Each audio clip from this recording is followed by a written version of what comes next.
नमस्कार साथियों, infusion notes के यूट्यूब चैनल पर आपका स्वागत है। आज का सेशन रहेगा 3 नवंबर 2023 इंडिया करंट अफेयर्स का। इस सेशन में साथियों जितने ही महत्वपूर्ण क्वेश्चन इंडिया करंट अफेयर्स से संबंधित बन रहे हैं उनकी जानकारी मैं आपके साथ साझा करूंगा। साथ ही उन प्रश्नों से जुड़े जो महत्वपूर्ण तथ्य आपसे आगामी प्रतियोगिता परीक्षा में पूछे जा सकते हैं उनकी भी जानकारी आपके साथ साझा करूंगा। और अंत में साथियों अपने देखेंगे जनरल साइंस के 5 महत्वपूर्ण क्वेश्चन जो आपकी उन सभी प्रतियोगिता परीक्षा के लिए समान रूप से उपयोगी रहते हैं जिनमें जनरल साइंस पूछी जाती है। और उसके बाद देखेंगे अपने जो महत्वपूर्ण न्यूज चल रही है पूरे भारत में कि जो कतर में 8 भारत के पूर्व नौसैनिक अधिकारी हैं उनको जो फांसी की सजा दे दी गई है उस पर भारत सरकार अब क्या कार्य कर रही है। तो सेशन को पूरा देखिएगा, इसे लाइक व शेयर जरूर कीजिएगा। इन्फ्यूजन नोट्स के यूट्यूब चैनल को लाइक व सब्सक्राइब कीजिएगा, अपने दोस्तों में भी शेयर कीजिएगा। पीडीएफ का लिंक साथियों वीडियो के डिस्क्रिप्शन में डाल दिया जाएगा, वहां से आप आसानी से डाउनलोड कर पाओगे। तो शुरुआत करेंगे साथियों पहले क्वेश्चन से। पहला क्वेश्चन आपके सामने है, आपसे पूछा गया है कि हाल ही में किसने मेरा युवा भारत प्लेटफॉर्म है जो लॉन्च किया है। इंपॉर्टेंट क्वेश्चन है, किसने मेरा युवा भारत प्लेटफॉर्म है जो लॉन्च किया है। तो प्रधानमंत्री नरेंद्र मोदी जी के द्वारा लॉन्च किया गया है। किसके द्वारा लॉन्च किया गया है? नरेंद्र मोदी जी के द्वारा लॉन्च किया गया है। इंपॉर्टेंट क्वेश्चन है साथियों, क्योंकि आगामी प्रतियोगिता परीक्षा में आपसे पूछेगा मेरा युवा भारत जो है प्लेटफॉर्म है जो किसने लॉन्च किया। पीएम नरेंद्र मोदी जी के द्वारा लॉन्च किया गया था। इसमें क्या ये सभी साथियों ये जो प्लेटफॉर्म है ये युवाओं को समर्पित है। किसको समर्पित है ये भी अपने को पता होना चाहिए। तो आंसर होगा युवाओं को समर्पित है। इसमें युवाओं के उत्थान के लिए इसको लॉन्च किया गया है। किसके द्वारा लॉन्च किया गया है? पीएम नरेंद्र मोदी जी के द्वारा लॉन्च किया गया है। इसके अलावा साथियों पीएम मोदी जी ने नई दिल्ली में करते हुए पथ पर मेरी माटी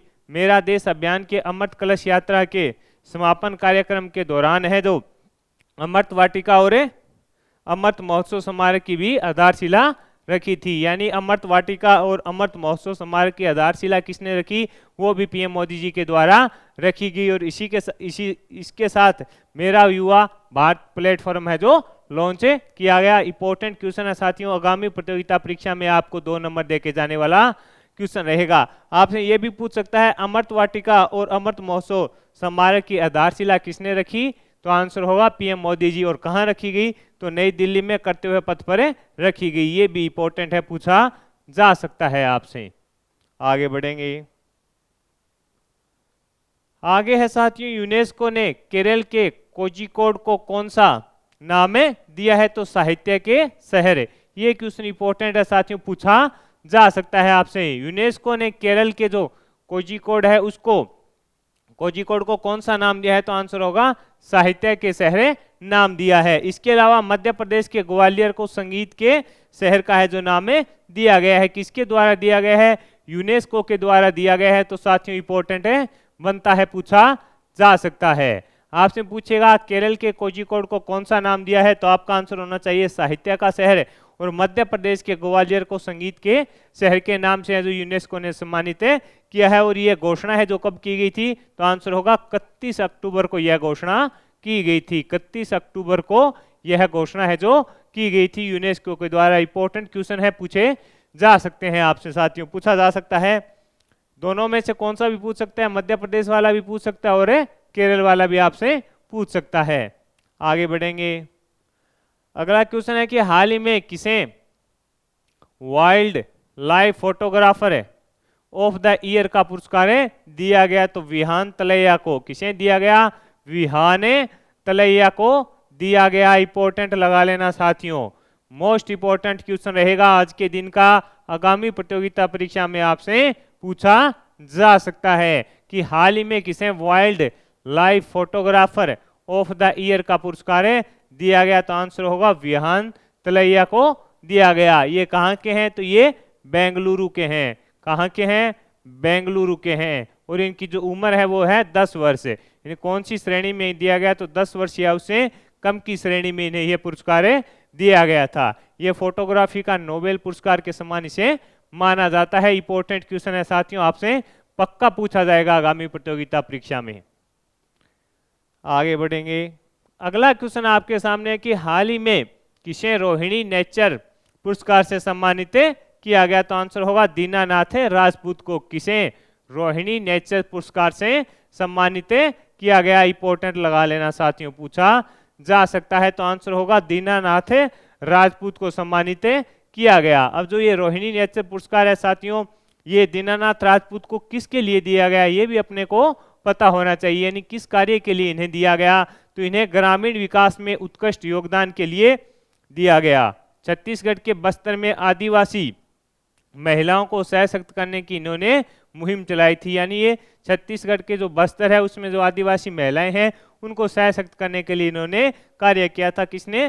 दीनानाथ राजपूत ने, और जिसके चलते इन्हें रोहिणी नेचर पुरस्कार से सम्मानित किया गया है। आगे बढ़ेंगे। अगला क्वेश्चन आपके सामने है, भारत बांग्लादेश के बीच 3 डेवलपमेंट प्रोजेक्ट्स का उद्घाटन किसने किया? भारत व बांग्लादेश के बीच 3 डेवलपमेंट्स प्रोजेक्ट है, उसका उद्घाटन है किसके द्वारा किया गया? तो आंसर होगा पीएम मोदी जी व शेख हसीना के द्वारा। मोदी जी व शेख हसीना के द्वारा है जो किया गया था। वर्चुअल रूप से इसका उद्घाटन किया गया था। 3 जो प्रोजेक्ट्स हैं वो कौन कौन से हैं उस पर अपने चर्चा करते हैं।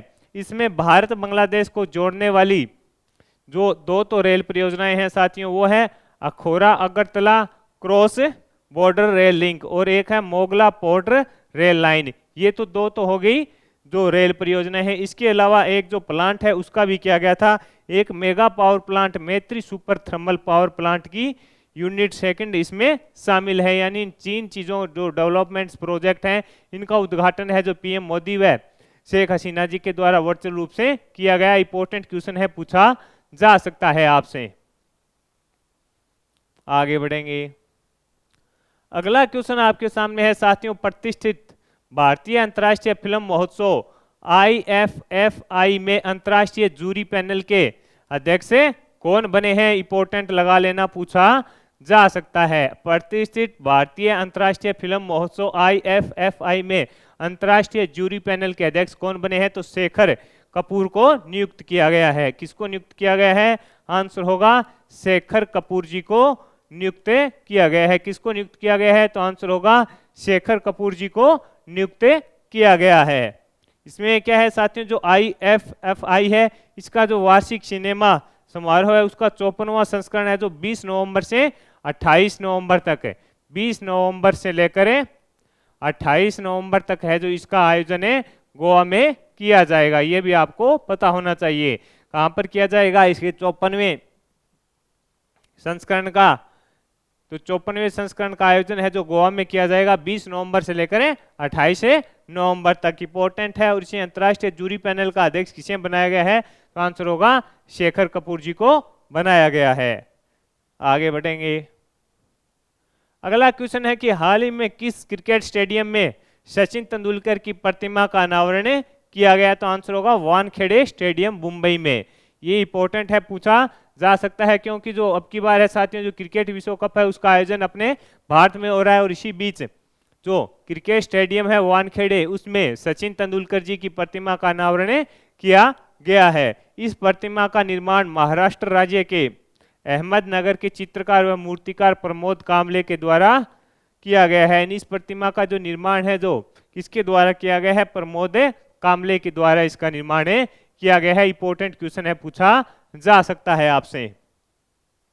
आगे बढ़ेंगे। अगला क्वेश्चन है कि हाल ही में नोबेल पुरस्कार विजेता सलीमुल हक का निधन हो गया। इनका संबंध बांग्लादेश से था। किसका? सलीमुल हक है, ये नोबेल पुरस्कार विजेता हैं। इनका हाल ही में निधन हो गया। इनका संबंध आपसे पूछे किस देश से था, तो इनका संबंध साथियों बांग्लादेश से था, और इन्हें 2007 में शांति का नोबेल पुरस्कार भी मिला था। 2007 में शांति का नोबेल पुरस्कार इनको दिया गया था। कौन सा पुरस्कार दिया गया था? शांति का नोबेल पुरस्कार इनको दिया गया था। इंपॉर्टेंट है, पूछा जा सकता है। ये एक पर्यावरण क्रांतिकारी के रूप में भी प्रसिद्ध थे। आगे है साथियों, भारतीय वायुसेना द्वारा किस लड़ाकू विमान को रिटायर कर दिया गया है? तो आंसर होगा MiG-21 को कर दिया गया है साथियों। अब MiG-21 है उसको रिटायर, भारतीय सेना के द्वारा जो लड़ाकू विमान था MiG-21 उसको रिटायर कर दिया गया था। उसी को 1963 में भारत ने है जो रूस से खरीदा था, ये भी अपने को थोड़ी बेसिक इसकी जानकारी थी वो पता होना चाहिए। आगे है साथियों अगला क्वेश्चन, ब्रिटिश एडचोरेस चैंपियनशिप बीईसी में भाग लेने वाली प्रथम महिला कौन बनी है? प्रथम भारतीय महिला कौन बनी है? प्रथम भारतीय महिला कौन बनी है? तो आंसर होगा हुमेरा मुश्ताक। हुमेरा मुश्ताक है बनी है, इंपॉर्टेंट है साथियों, पूछा जा सकता है। हुमेरा मुश्ताक बनी है और इनका संबंध कहां से है? तो आंसर होगा जम्मू कश्मीर में इनका संबंध है, जम्मू कश्मीर से। किसका? हुमेरा मुश्ताक, ये बीईसी में भाग लेने वाली प्रथम भारतीय बनी है और इनका संबंध है जो जम्मू कश्मीर से है। तो साथियों ये थे करंट अफेयर्स के क्वेश्चन, इंडिया करंट अफेयर्स के क्वेश्चन जो महत्वपूर्ण थे वो मैंने आपके साथ शेयर किए, और उन प्रश्नों से जुड़े हुए जो महत्वपूर्ण तथ्य थे उनकी भी जानकारी मैंने आपके साथ साझा की। तो अब साथियों अपने देखेंगे जनरल साइंस के जो महत्वपूर्ण 5 क्वेश्चन हैं उनको। पहला क्वेश्चन आपसे पूछा है कि ठोस पदार्थ की विलेयता ताप बढ़ने पर क्या होती है? कि ठोस पदार्थ है उसकी विलेयता है जो ताप बढ़ने पर क्या होती है? तो आंसर है बढ़ती है। आंसर क्या होगा? बढ़ती है। आंसर है बढ़ती है, इंपॉर्टेंट है, पूछा जा सकता है कि ठोस पदार्थ है इसकी विलेयता ताप बढ़ने पर क्या होती है? तो आंसर होगा बढ़ती है। आगे है विलेय को विलायक में घोलने पर उसका क्वथनांक पर क्या प्रभाव पड़ता है? तो आंसर है बढ़ जाता है। विलेय को विलायक में घोलने पर उसका क्वथनांक है उस पर क्या प्रभाव पड़ता है? तो आंसर है वो बढ़ जाता है। आंसर क्या है? बढ़ता है, इंपॉर्टेंट है, पूछा जा सकता है। क्वथनांक क्या होगा?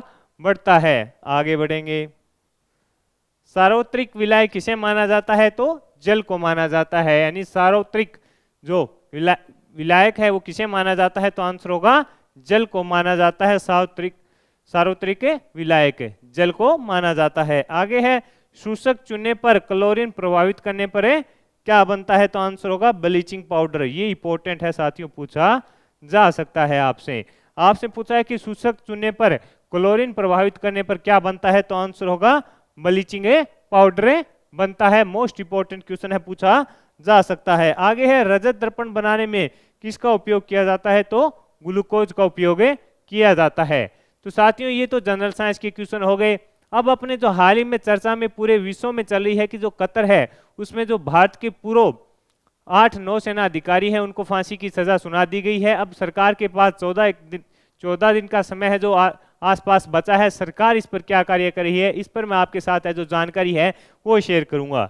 ये देखिए 8 भारतीयों को फांसी की सजा नहीं देगा कतर, क्या अब है जो सरकार को जब पता चला कि 8 पूर्व नौसेना अधिकारी हैं उनको कतर सरकार के द्वारा जासूसी के कारण है जो इजराइल के जासूसी के लिए इनकी मौत की सजा सुना दी गई है। तो इसके बाद सरकार ने इस मामले में भारत सरकार ने कहा कि कतर में फंसे भारतीय नागरिकों की रिहाई सुनिश्चित करने के लिए सभी कानूनी विकल्पों की तलाश की जा रही है। यानी सरकार है वो सभी तरीके से प्रयास करी है कि किसी भी तरह से उन 8 जो अधिकारी हैं उनको फांसी की सजा देने से बचाया जाए। इसके साथ साथियों खबर आई है कि दैनिक भास्कर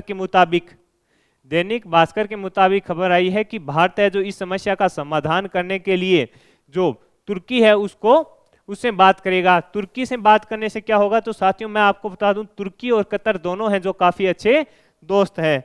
तुर्की और कतर के बीच है जो काफी अच्छी दोस्ती है, जिसके चलते अब है जो भारत सरकार है जो तुर्की से बात करेगी और उसके बाद है जो तुर्की और भारत जो मिलकर है जो कतर से बात करेंगे। कतर एक काफी महत्वपूर्ण देश है तो छोटा, लेकिन साथियों ये अंतर्राष्ट्रीय स्तर पर काफी मजबूत है। आपको याद होगा तो जब तालिबान व जो अमेरिका के बीच है जो समझौता कराया था वो कहाँ हुआ था?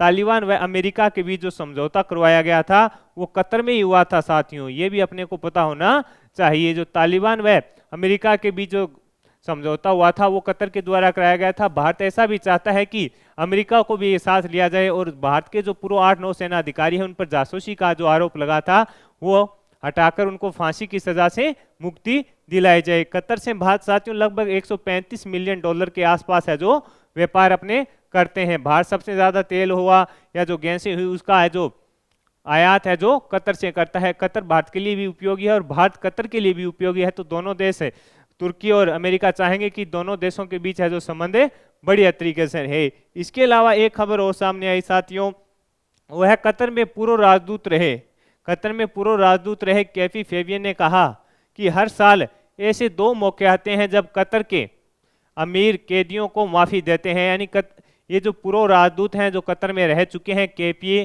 फेबियन ने कहा कि कतर में हर साल 2 ऐसे मौके आते हैं जब वहाँ के जो राजा होते हैं, अमीर लोग होते हैं, जिन्होंने अगर किसी को फांसी की सज़ा सुनाई है तो वो माफ़ कर देते हैं। तो भारत सरकार ये भी चाहेगी कि उनसे मिलकर बातचीतें की जाए। अब इस 2 मौके आते हैं जब कतर के अमीर कैदियों इन्हें माफ़ कर देते हैं। अगर समय से माफ़ी की गुहार नहीं लगाई गई हो तो वो यह भी सच है कि अगले दिन माफ़ी नहीं मिलेगी, यानी समय से पहले उनके सामने जो माफ़ी की बात कहनी होती है। एक न्यूज़ ये भी है कि अभी जो निचले स्तर का आपने मानते हैं, जैसे छोटे स्तर का जो कोर्ट होता है उसके द्वारा ही इन्हें सज़ा सुनाई गई है। अगर उस स्तर पर जाकर ये अपील करना चाहे नहीं, यानी उस स्तर पर जाकर कोर्ट में अपील करना चाहे तो भारत सरकार अपीलें कर सकती है। जैसे अपने हाई कोर्ट और सुप्रीम कोर्ट होते हैं ऐसे ही वहाँ पर कोर्ट होंगे, यानी अपील या हाई कोर्ट है वहाँ पर अगर जाकर भारत सरकार अपील करे तो यह एक बार फांसी की सज़ा रुक सकती है और उसके बाद दोबारा सुनवाई होगी और उसमें जो फैसला आएगा वो होगा। लेकिन भारत सरकार चाहती है कि जो 8 पूर्व नौसेना अधिकारी हैं